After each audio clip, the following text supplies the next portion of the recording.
Gua itu kan stand up dari kegelisahan ya.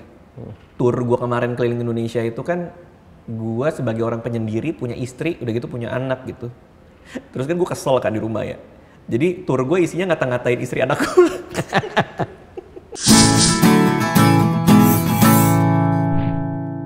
Kalau ada orang yang misalnya bilang, ya tapi itu kan itu Mas Radit begitu. Tapi kalau saya tuh orangnya takutan, gimana ya Mas biar saya bisa menanamkan ketidakpedulian itu dalam tanda kutip gitu, dalam arti yang positif gitu kan.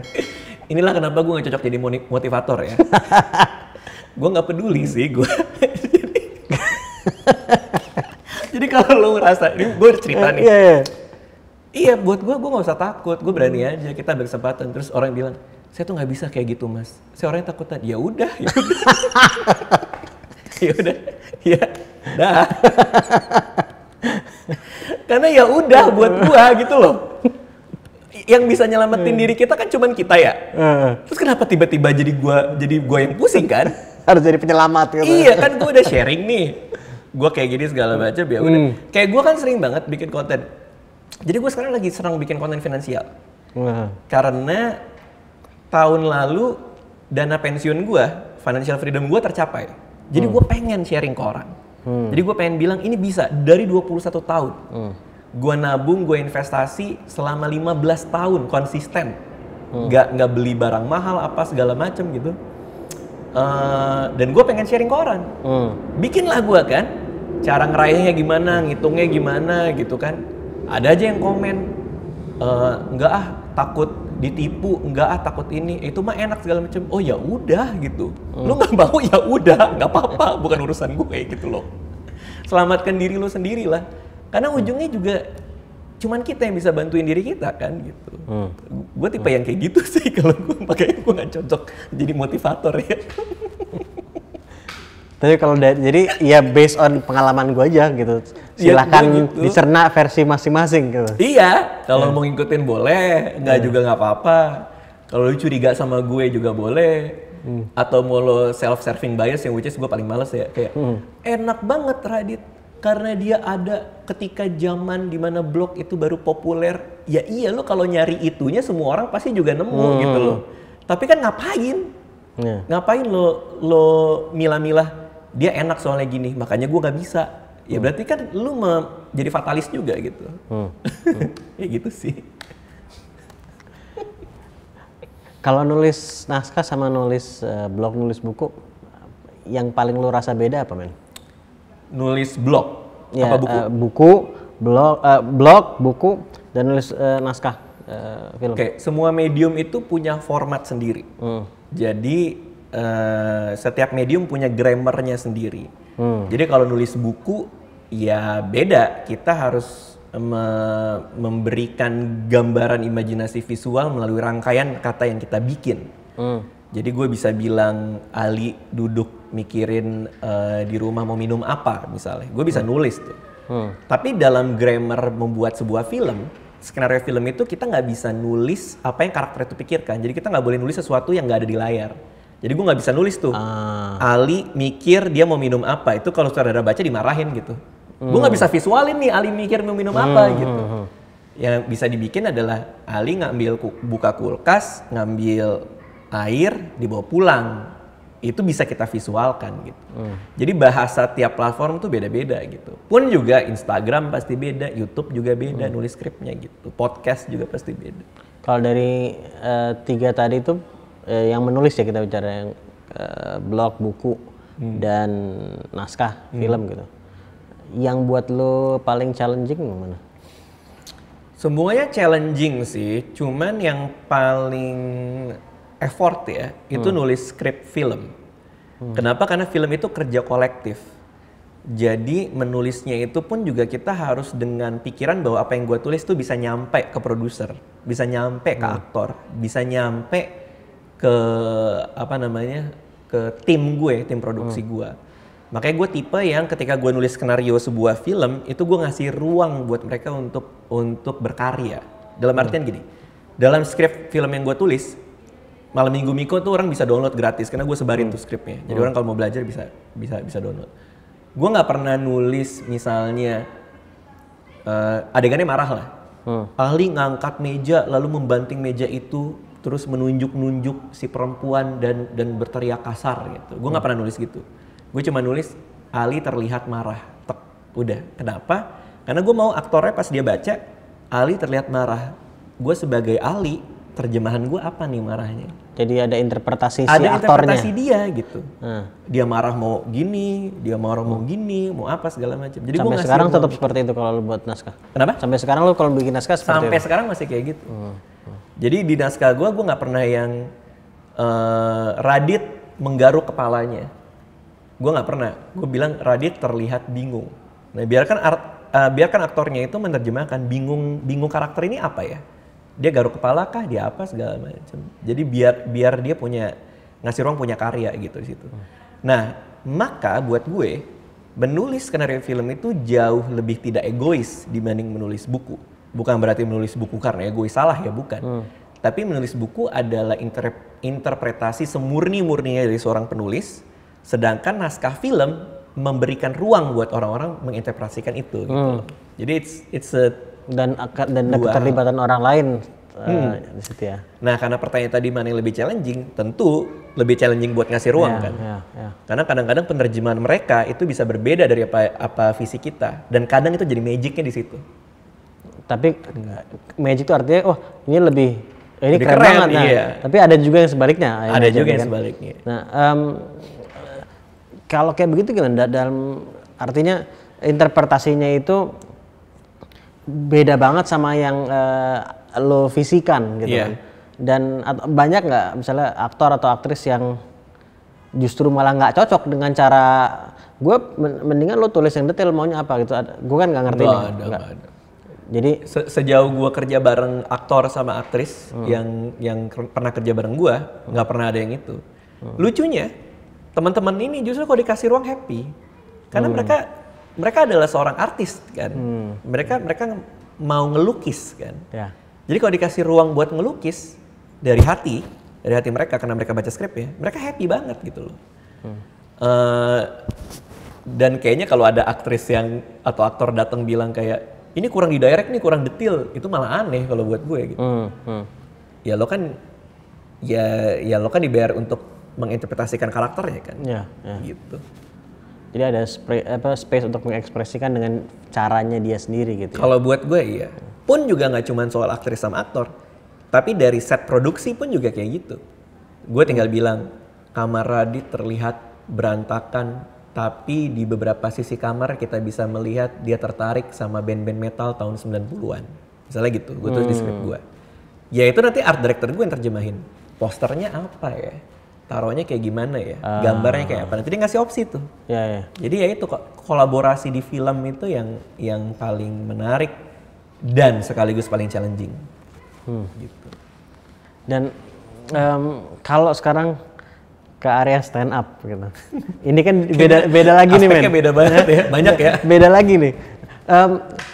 Tadi kita sebelum kita mulai gue sempat bilang kan kayak profesi lu kan ada macam-macam gitu, dan gue pun meyakini orang tuh berkarir tuh nggak hanya satu profesi gitu.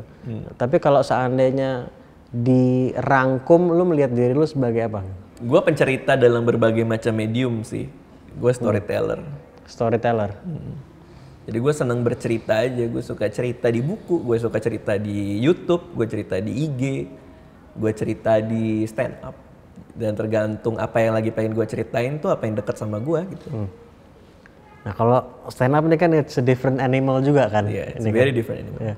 Nah, kalau keinginan untuk menjalani profesi juga lah ya, menjalani salah satu di antara berbagai macam yang lain sebagai stand up comedian itu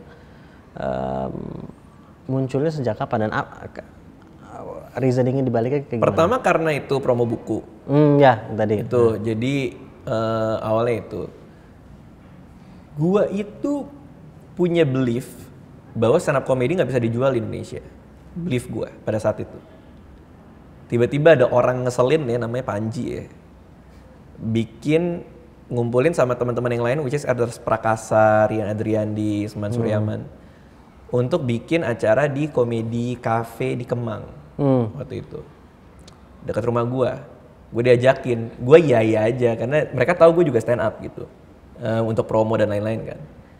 Gua itu males banget sebenarnya datang pada hari itu gitu karena gue emang anak rumahan kan. Terus gue datang ke sana, Panji stand up, gue stand up, nggak taunya Ernest videoin semuanya, diupload lah di YouTube, rame banget, langsung banyak yang bahas. Which is tapi stand up tuh udah ada sebelumnya di Indonesia ya, ada beberapa teman-teman lain udah bikin. Cuman apa yang kita buat malam itu kayaknya mempopulerkan stand up Indonesia untuk jauh lebih modern, untuk jauh lebih masif pada saat itu. Meskipun sebelumnya teman-teman lain udah bikin nih. Nah. Kalau lihat videonya itu gue cuma pakai kaos, celana pendek sama sendal jepit gitu. Ada orang-orang bilang gue lagi mabok gitu. Padahal enggak, gue lagi ngantuk. Udah malam banget, gue males keluar rumah malam-malam kan. Tapi ternyata rame gitu. Dan tapi artinya lo kayak udah nggak niat datang tadinya awalnya, tapi lo tuh perform, artinya lo ada persiapan dan segala macamnya nggak? Nah karena kan yang gue manggungkan di stand up pada malam itu adalah materi yang emang gue bawa kemana-mana. Oh memang sudah lo pernah perform sebelumnya? Udah lama banget kan gue keliling juga kan. Jadi langsung ya gue kan Panji turun, gue dikasih mic, ya udah gue stand up aja gitu. Rame udah selesai gitu. Nah gue itu yang paling pesimistis dibanding teman-teman founder yang lain justru gitu. Karena buat gue, oh ya udah, ya rame udah gitu kan. Tiba-tiba Panji mau bikin acara lagi, teman-teman sih pada mau bikin acara di Rolling Stone, tiketnya berbayar. Terus gue bilang mana ada orang yang mau bayar buat nonton stand up comedy, gue bilang gitu. Ternyata rame. Jadi kalau gue kadang kalau ketemu Panji suka basi gitu. Emang bener ya. Harus ada orang yang nggak mager ya, yang mau ngedorong ini semua ya. Kebayang kalau ini gue yang bikin nggak jadi sih gue bilang. Karena gue pasti kayak mana ada orang mau bayar, nggak usah, mending gue tidur di rumah gitu kalau gue. Karena stand up comedy itu sepersonal itu buat gue. Buat gue it's only katarsis gue untuk cerita aja gitu, untuk ngelawak dan cerita gitu. Jadi gue nggak kebayang bisa diindustrialisasikan seperti sekarang gitu. Karena kalau film ya udahlah. Film lu punya tim, ada produser, ngeluarin duit, lu harus balik modal. Buku, lu ada penerbit, ngeluarin duit buat cetak, lu harus balik modal. Stand up lu kan datang bawa mikrofon doang gitu. Terus jadi dalam kepala gue gak kebayang ini akan jadi sebuah ladang komersial gitu loh. Tapi lucunya malah gue juga termasuk dapat yang paling banyak dari stand up gitu. Jadi karena gue bikin tour kan kemarin dan gue ngerasain banget, oh ternyata gede juga gitu. Jadi ya hubungan gue sama stand up sebenarnya senyantai itu dibanding profesi-profesi gue lainnya. Dia yang paling gue anaktirikan secara karir sebenarnya dari awal. Tapi sekarang malah gedenya gara-gara itu. Artinya lo tadi lo bilang yang paling lo anaktirikan karena awalnya lo tidak melihat ini sebagai sesuatu yang sepotensial itu secara komersial di Indonesia. Kan? Iya, dan effort kepada benefitnya itu kan rendah banget. Iya. Kalau gue bisa cerita ke lo soal gue bikin web series Malam Minggu Miko, gue dikontrak sama Kompas TV, syuting pulang jam 5. Jadi kan worth it kan. Dalam artian kayak kalau kayak gitu berarti make sense ini jadi sebuah industri dan gue dapat duit. Tapi kan kalau stand up lo ngambil mikrofon terus lo ngelawak, lo pulang kan. Jadi buat gue kayak ini beneran bisa dikomersialisasikan yang kayak gini gitu pada saat itu ya. Pada saat itu. Sekarang sih tentu saja bisa. Karena gue nggak ngelihat bahwa value itu disematkan dari apa yang lo bawa, bukan berapa ongkos produksinya gitu. Waktu itu kan gue nge-skipnya di sana. Dari apa yang lo deliver gitu ya? Iya, kan orang nuker uang itu karena lo membawa sesuatu yang membuat mereka happy. Terlepas dari ongkos produksi membuat hal tersebut gitu. Ya artinya orang yang si pengkonsumsinya nggak peduli mau lo biaya produksi lo berapa. Betul gitu kan? Sekali, exactly. Gitu. Nah itu yang gue belajar juga dari stand up sebagai karir ya. Karena dulu gue nggak pernah mikir sebagai karir. Tapi lo masih terus ingin membuat stand up baru lagi nggak? Iya, gue itu kan stand up dari kegelisahan ya. Tour gue kemarin keliling Indonesia itu kan gue sebagai orang penyendiri, punya istri, udah gitu punya anak gitu. Terus kan gue kesel kan di rumah ya. Jadi tour gue isinya ngata-ngatain istri anakku. Gue ledekin aja udah keliling dari Bandung sampai Bali. yang dibawa Johnny Yes Papa setiap hari. Gua harus nyanyi Johnny Yes Papa. Belum lagi kalau gua main PUBG nggak boleh ngomong jorok gara-gara lagi gendong anak. Itu gua keluarin aja semuanya gitu. Ya karena itu katarsis buat gua. Stand up comedy itu sepersonal itu. Makanya gua nggak pernah terima job stand up selain event yang gua bikin sendiri.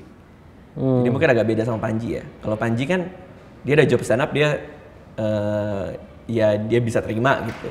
Kalau gue nggak sama sekali, gue nggak mau gitu. Karena buat gue it's very personal gitu. Gue pengen cuman stand up di event yang gue bikin gitu. Kalau misalnya lo diminta tapi untuk share something sifatnya personal, maksudnya? Artinya job gitu, tapi ya share what you want gitu. Stand up? Enggak sih. Kalau stand up enggak kayak. Itu stand up itu katanya siapa ya? Gue lupa katanya siapa ya. Kata George Carlin apa ya? Stand up itu kayak lo main poker. You keep it close to your heart gitu. Jadi buat gue tuh personal banget. Yang gue keluarin di stand up gue tuh sesuatu yang gue nggak bisa mikir gue diundang ke sebuah event terus gue cerita itu gitu loh. Karena it's deeply personal gitu. Karena kalau gue bikin stand up yang eventnya gue bikin sendiri, orang kan bayar tiket, mereka datang nih. Jadi gue nyaman gitu loh. Gue tahu mereka mau ngeluarin duit buat nonton gue, sehingga relasi itu udah ada gitu. Gue trust mereka ngerti apa yang gue omongin, mereka juga trust gue akan deliver apa yang mereka mau. Jadi nyaman banget gue di atas panggung di event yang gue bikin sendiri. Gitu. Dan gue mau nanya sekarang kayak ngelihat dari berbagai macam jalur atau channel yang lu gunakan untuk storytelling ini, medium-medium yang berbeda-beda ini, semua kan punya pasarnya masing-masing gitu ya. Iya. Mungkin ada yang beririsan tapi ada yang berbeda juga antara blog, buku, web series, YouTube, film, stand up gitu. Dan ini kan ada unsur komersil juga sebagai bisnis juga gitu. Iya. Nah, lu kalau dari sisi bagaimana memasarkan sebuah produk gitu, ada nggak apa yang paling lu lihat berbeda di antara pasar-pasar ini gitu, dan juga ada yang sama nggak kemiripan in terms bagaimana cara memasarkannya gitu? Kalau target demografi ya, kalau kita bicara target demografi, gua beda platform aja beda demografi. Jadi kalau gue di YouTube itu banyak laki-laki 1824. Kalau di Instagram justru lebih muda dan perempuan. Jadi gue ngelihatnya justru malah beda YouTube, Instagram aja udah beda demografi. Sehingga kalau gue membuat sebuah produk karya gue dari target demografi apa yang mau gue sasar, gue akan bingung sendiri. Jadi yang gue lakukan adalah gue membuat sesuatu yang gue tahu gue peduli, yang gue yakin orang lain di luar sana yang seleranya sama kayak gue juga peduli. Jadi orang yang seperti apa tuh menurut kalau dari observasi lo sejauh ini yang sama kayak gitu? Gak tahu.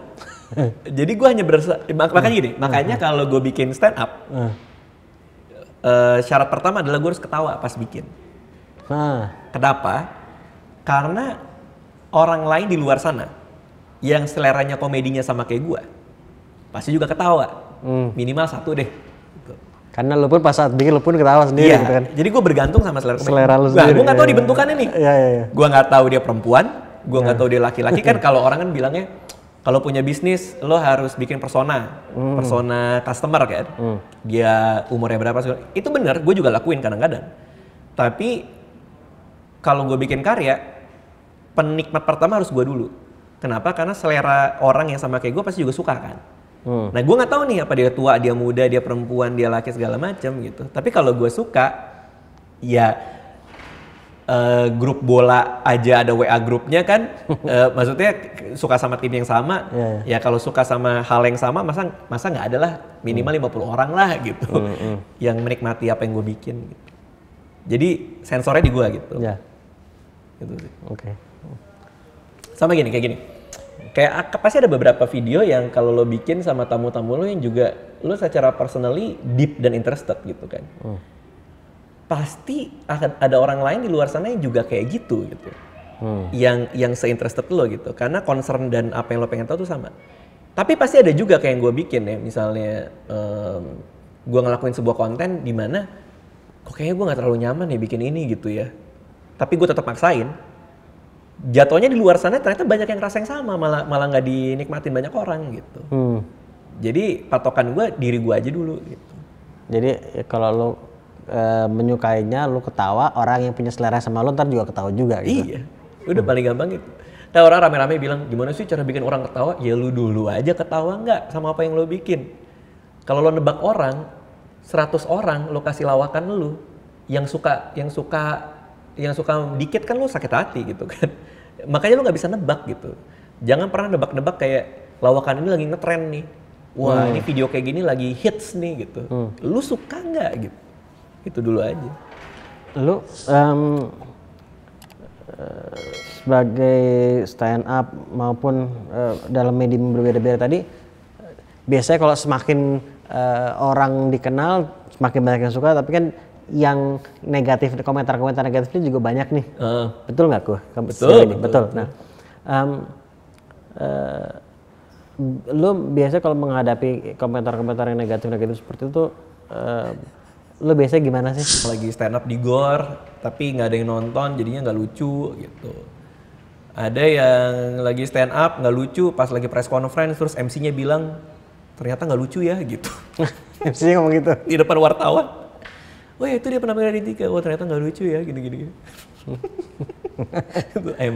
emang rese itu.